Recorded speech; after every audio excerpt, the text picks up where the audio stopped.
ভোরের আলো ফোটার কিছু সময় পর আমি দেখি আমার বড় দিদি রিমার রুম থেকে বাবা বেরোচ্ছে। বাবাকে এত সকালে রিমা দিদির রুম থেকে বেরোতে দেখে আমি খানিক অবাক হলাম। ভোরে বাবা রিমা দিদির রুমে কি করছে বুঝতে পারলাম না কিছু। আমি বিশ্বাসটা বুঝতে রিমা দিদির রুমের দিকে এগিয়ে গেলাম। রিমা দিদির রুমের দিকে এগিয়ে গিয়ে আমি যেটা দেখতে পেলাম সেটার জন্য যেন আমি মোটেও প্রস্তুত ছিলাম না। আমি দেখতে পেলাম রিমা দিদির সেলোয়ার কামিজটা ফ্লোরে পড়ে আছে আর রিমা দিদি একটা কাঁথা নিজের গায়ে জড়িয়ে শুয়ে আছে। রিমি দিদিকে আমি কখনো এমন অবস্থায় দেখিনি। আমার নাম তমা, আমার বয়স সবে মাত্র 1-3। আমার মাথায় এসব কিছুই ঢুকল না। আমি সরে গেলাম রিমি দিদির রুমের সামনে থেকে। সকালবেলা প্রতিদিনের মতো নাস্তা খেয়ে আমি স্কুলে চলে যাই। স্কুলে এসে ক্লাসে বসে বসে আমি ভোরের ঘটনাটা নিয়েই ভাবছি। আসলে বাবা হঠাৎ করে রুমে কেন গিয়েছিল, কোন উত্তর আসছে না আমার মাথায়। আমি ক্লাস শেষ করে বাড়ি ফিরতেই দেখতে পাই রিমা দিদি একা বসে আছে। রিমা দিদি আমাকে দেখতে পেয়ে আমার দিকে এগিয়ে এলো। রিমা দিদি প্রতিদিনের মতো সাধারণভাবে হাঁটতে পারছে না, পেছনের পায়ে খুঁড়িয়ে খুঁড়িয়ে চলছে। রিমা দিদি আমি রিমা দিদিকে এমন করে চলতে দেখে রিমা দিদিকে বললাম, দিদি তোমার কি হয়েছে, এমন করে হাঁটছ কেন? রিমা দিদি আমার প্রশ্ন উত্তরে বলে যে পায়ে ব্যথা পেয়েছে। আমি আর কিছু তাকে জিজ্ঞেস করলাম না। আমি রিমা দিদির কথাটা সত্যি ভেবে চলে যাই নিজের রুমে এসে ফ্রেশ হয়ে নিলাম। আমি বিকেলের দিকে বাবা বাড়ি আসলো। আজ বাবা একা আসেনি, বাবার সাথে একটা কাকু এসেছে।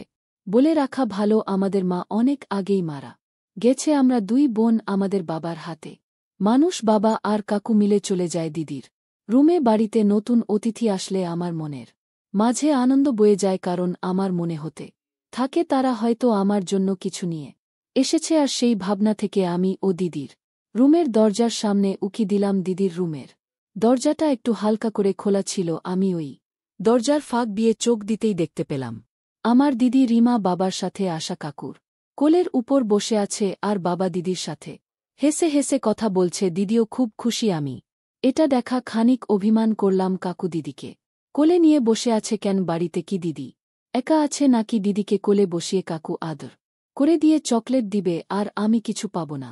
তা তো হতে পারে না। আমি অভিমানী মন নিয়ে চলে যাই কাকুর কাছে। কাকুর কাছে গিয়ে আমি বায়না ধরে বলি, কাকু কাকু দিদিকে কোলে নিয়েছ কেন? আমাকেও একটু কোলে নাও, আমাকেও চকলেট খেতে দাও। আমার কথাটা শুনে দিদি সহবা সবাই হেসে ফেল। আমি হয়তো তাদের সামনে বোকা কোন প্রশ্ন করেছি। কাকু আমার প্রশ্নের জবাবে আমার বুকের উপর হাত রেখে হাসতে হাসতে বলে, তোমার তো এখনো ছোট, আমার কোলে উঠতে হলে আরও বড় হতে হবে। কাকুর কথার কোন মানে আমার মাথায় ঢুকল না। বাবা আমাকে ঝাড়ি দিয়ে বলল এখান থেকে চলে যেতে। আমিও বাবার ঝাড়ি খেয়ে ভয় পেয়ে গেলাম আর তৎক্ষণাৎ দিদির রুম থেকে বেরিয়ে গেলাম। দিদির রুম থেকে বেরিয়ে আমি নিজের রুমে চলে আসলাম। বাবা কখনো আমাকে এমন করে ধমক দিয়ে কথা বলেনি, কিন্তু আজ এমন করতে ধমকে কথা বল কেন সেটাই বুঝতে পারলাম না। আমি নিজের রুমে এসে মিনিটখানেক বসতেই দিদির রুম থেকে দিদির চিৎকারের শব্দ ভেসে আসতে লাগল। দিদির চিৎকার শুনে আমি নিজেও অবাক হয়ে যাই। আমি দৌড়ে দিদির রুমের দিকে ছুটে গিয়ে দেখি দরজা বন্ধ করা আছে। আমি ভিতরে কি হচ্ছে সেটা দেখার জন্য জানার ফুটো দিয়ে ভিতরে তাকাতে যেটা দেখলাম সেটার জন্য আমি মোটেও প্রস্তুত ছিলাম না। আমি দেখলাম আমার বাবা, কাকু আর দিদি এই 3 জনের গায়ে কোন কাপড় নেই। তারা একে অপরকে চুমু খাচ্ছে। আমি বুঝতে পারলাম না যে ওরা আসলে কি করছে। আমার বয়স এত বেশি না, তাই আমার এসব না বোঝারই কথা। আমি পুরো সমঝটা ধরে জানালার সামনে দাঁড়িয়ে তাদের এই খেলাধুলা উপভোগ করলাম। তাদের 3 জনের খেলা করা শেষ হতেই আমি অনুভব করলাম আমিও ভিজে গেছে কেমন যেন এক অদ্ভুত ভালো লাগা কাজ করছে আমার ভিতর। কাকু আর বাবা তাদের কাজ শেষ করে রুমে থেকে চলে যাওয়ার পর আমি নিজে চলে যাই দিদির রুমে। দিদির রুমে গিয়ে আমি দিদিকে উদ্দেশ্য করে বলি, দিদি বাবা আর কাকুর সাথে তুই কি করছিলি? দিদি আমার কথাটা শুনে খানিক চমকে যায়। দিদি চমকে গিয়ে আমাকে বলে, তুই কি সব দেখে নিয়েছিস? আমি দিদিকে মিথ্যা বললাম না। আমি যা যা দেখেছি সবকিছু খোলামেভাবেই দিদিকে বলি। দিদি আমার কথাগুলো শুনে আমাকে শান্ত গলায় বলে, এসব আজ আমার সাথে হয়েছে আর 2 দিন পর তোর সাথে হবে, তাই তোকে সবকিছু জানা থাকতে হবে। এই খেলায় অনেক সুখ তুই কল্পনাও করতে পারবি না যে কতটা শান্তি আছে এই খেলায়। তুই যদি একবার মজা নিতে পারিস তারপর থেকে তুই নিজেও ফ্যান হয়ে যাবি। দিদির মুখ থেকে এসব কথা শোনার পর আমার নিজের কাছেও ভীষণ অদ্ভুত লাগতে শুরু করে এই সুখ আমি পাব, তাছাড়া আমার বাবা কি দিদিকে ছেড়ে আমাকে কাছে ডাকবে নাকি? আমি দিদির রুমে বসেই এসব কথা ভাবছি। পরদিন ক্লাসে এসে আমার বান্ধবী লামিয়ার পাশে বসে আমি লামিয়ার থেকে জিজ্ঞেস করলাম যে আসলে এসব কি খেলা। তবে সত্যিটা লামিয়াকে বলিনি, কারণ ও কিনা কি ভাববে এসব চিন্তা করে লামিয়ার থেকে এসব কিছু আড়াল করলাম। লামিয়া আমাকে সবকিছু খুলে বলল। আমি এই প্রথম লামিয়ার মুখ থেকে পুরো বিশ্বাসটা জানতে পারলাম। লামিয়ার মুখ থেকে সবটা শোনার পর নিজের ভিতর অনেকটা পরিবর্তন লক্ষ্য করলাম। আমি বাবার প্রতি এক অদ্ভুত টান অনুভব করলাম। আমি মনে হচ্ছে আমি এখনই বাবার কাছে ছুটে চলে যাই আর বাবাকে বলি আমাকে সেই প্রশান্তিটা দিতে, কিন্তু সেটা যে সম্ভব নয়। বাবার কাছে ধরা দিতে গেলে বাবা কিনা কি বলে সেটা নিয়ে আমার আসল চিন্তা। আমি স্কুলের থাকাকালীন পুরো সময়টা ধরে ভাবতে লাগলাম কি করা যায়, কিন্তু কোন কিছুই আমার এই ছোট্ট মাথায় আসলো না। আমি স্কুল শেষ করে বাড়ি ফিরে এলাম। বাড়ি ফিরে এসে দেখি বাবা বাড়িতে নেই। বাবাকে বাড়িতে না পেয়ে আমি মন খারাপ করে নিজের রুমে বসে থাকলাম। বিকেলের দিকে আমি বাড়ির পেছনে গিয়ে কয়েকটা বান্ধবীর সাথে খেলা করছিলাম। তাদের মধ্যে একটা বান্ধবীর নাম ছিল শান্তা। ওর বয়স আর আমার বয়স একদম সেইম। আমরা যখন রোজ এখানে খেলা করতে আসতাম তখন পাড়ার এক কাকু এসে দাঁড়িয়ে থাকত আমাদের কারোর বুকের উপর। ওড়না ছিল না, আর ওই কাকু আমাদের মাঝে মধ্যে তার কাছে ডেকে নিয়ে কথা বলার ছলে আমাদের বুকে হাত দিত। আমাকেও অনেকবার দেখেছে উনি বুকে হাত দিলে আমার তেমন একটা খারাপ লাগত না, বরং ভালোই লাগত এই ভেবে যে উনি হয়তো সাধারণভাবেই ধরেছে, কিন্তু আজ বুঝতে পারছি যে আসলে উনি কোন মতলবে ধরত।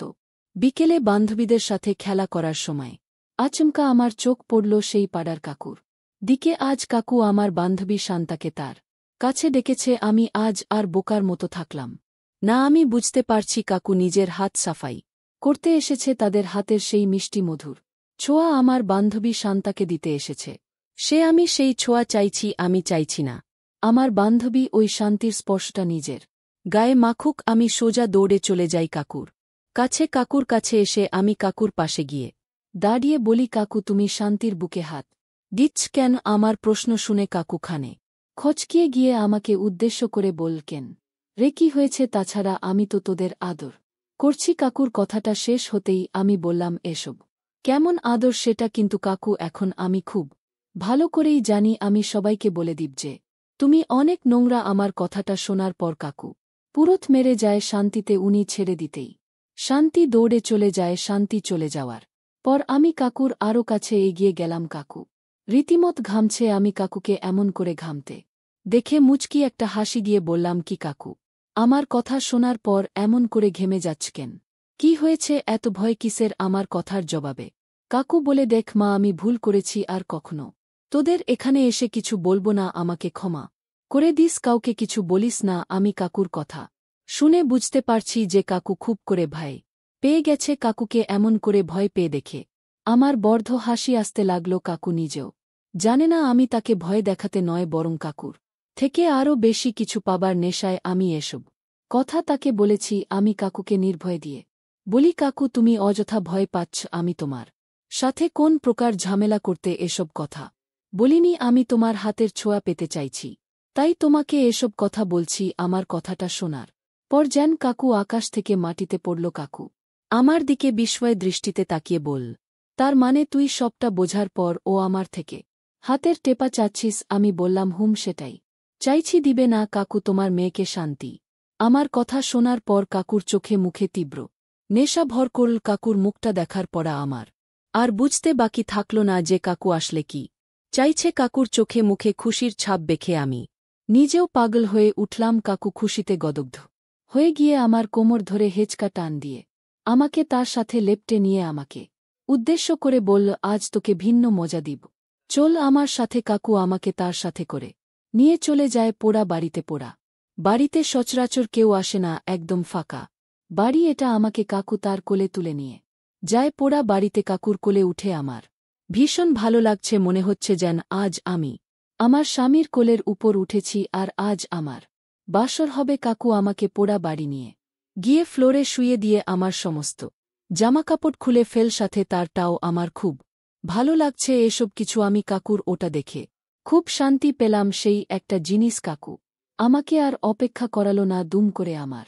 উপর এসে আমার কুমারিত্ব হরণ করল আমিও নিজের ইচ্ছায় কাকুকে দিয়ে নিজেকে শান্তি দিলাম প্রচণ্ড ব্যথা হচ্ছিল আমার তবে এই ব্যথায় এক অদ্ভুত শান্তি আছে এক অদ্ভুত পরিতৃপ্তি আছে আমি বেশ অনেকটা সময় ধরে কাকুর সাথে থাকলাম কাজ শেষে কাকু নিজেই আমাকে বাড়ি দিয়ে গেল আমি বাড়ি এসে রাতের দিকে খাবার খেয়ে ঘুমিয়ে পড়তে নিলাম এমন সময় রিমা দিদির ঘর থেকে বাবার চিৎকারের শব্দ আসল মনে হচ্ছে বাবা রেগে গেছে বাবা চিৎকার করে বলছে তোর যদি এখন মাসের ওই সময় চলে তবে আমি কি করব আমার এখনই লাগবে আমাকে করতে দেরি মা বাবার কথাগুলো শোনার পর বুঝলাম যে দিদির হয়তো ওই সময় চলছে এখন দিদি চাইলেও কাউকে নিজেকে দিয়ে শান্ত করতে পারবে না আর দিদির উপর হয়তো বাবা এই কারণেই রেগে আছে বাবাকে শান্ত করার দায়িত্ব এখন আমি ছাড়া আর কারোর হাতে নেই এই সুযোগটা মিস করা যাবে না আমি বিছানায় শুয়ে শুয়ে এসব ভাবছি কিন্তু বুঝতে পারছি না বাবাকে কি করে আমি বোঝাবো যে আমি তাকে শান্তি দিতে চাই আমি মরার মতো শুয়ে থাকলাম বিছানা মিনিট খানিক সময় কেটে যাওয়ার পর বাবা নিজেই আমার রুমে আসলো বাবা আমার রুমে এসে দেখল আমি বিছানায় শুয়ে আছি আমাকে শুয়ে থাকতে দেখে বাবা আমার পাশে এসে বসে আমাকে ডাকল আমি বিছানা থেকে উঠে বসে বাবাকে উদ্দেশ্য করে বললাম বাবা কি হয়েছে তুমি এমন করে রেগে আছো কেন আমাকে বলো কি হয়েছে আমার প্রশ্নগুলো শোনার পর বাবা একটা দীর্ঘশ্বাস ফেল আমি প্রার্থনা করছি একবার বাবা আমায় বলুক নিজে থেকে আমি সেই প্রত্যাশায় বসে আছি বাবা আমাকে বল দেখ মা আমিও তো মানুষ আমার নিজেরও ইচ্ছে আছে আমি বুঝতে পারছি না তোকে কি করে বলবো কিন্তু সত্যি কথা হলো আমি চাইছি তোকে আদর করতে তোর মা বেঁচে নেই আমি বিয়ে করিনি তোদের সুখের কথা চিন্তা করে তোরা দুই বোন কি আমাকে একটু সুখ দিতে পারবি না বাবার কথাগুলো শোনার পর আমি ভীষণ ইমোশনাল হয়ে গেলাম আমার চোখের কোণে জল জমে গেছে আমি কান্না না করে থাকতে পারছি না কারণ বাবা সত্যি আমাদেরকে অনেক ভালোবাসে আর তার ভালোবাসার মূল্য যদি আমরা না দেই তবে কে দিবে আমি বাবাকে আলতো করে জড়িয়ে ধরে কান্না করে দিয়ে বললাম বাবা তুমি আর কষ্ট পেও না আমি বুঝতে পেরেছি তোমার কষ্ট বাবা আমি আর দিদি দুজনে মিলে তোমাকে সুখ দিব তোমাকে আর কষ্ট পেতে দিব না আমি আজ থেকে আমি তোমার স্ত্রী আর তুমি আমার স্বামী আমাকে তুমি যেমন ইচ্ছা তেমন করে আদর করতে পারো আমার কথাগুলো শোনার পর বাবার চোখ জোড়া ছলছল হয়ে আসলো বাবার খুশি যেন আর শেষ হয় না বাবা হয়তো এটাই চেয়েছে বাবা আমার কাছে এসে নিজের আদর দিয়ে আমাকে সারারাত ধরে পূর্ণ করল আমি সারারাত ধরে বাবার আদর খেয়ে ভীষণ শান্তি পেলাম তারপর থেকে আমরা দুই বোন একসাথে বাবার সাথে থাকতে শুরু করি আমাদের এই সংসারটা এখন সুখ দিয়ে ভরা সারাদিন পর বাবাকে তৃপ্তি দিতে পেরে যেন আমার কাছেও ভালো লাগছে বাবাকে শান্তি দিতে পেরে আমি নিজেও ধন্য বন্ধুরা কেমন লাগলো আমাদের দুই বোন আর বাবার এমন রোমান্টিক ভালোবাসার গল্প কমেন্ট করে জানাবে আর নেক্সট পর্ব পেতে চাইলে এখনই কমেন্টে নেক্সট লিখে জানাবে তাহলে দ্রুত আসবে নেক্সট পর্ব দেখা হচ্ছে পরবর্তী গল্পে সেই পর্যন্ত ভালো থাকবে ধন্যবাদ।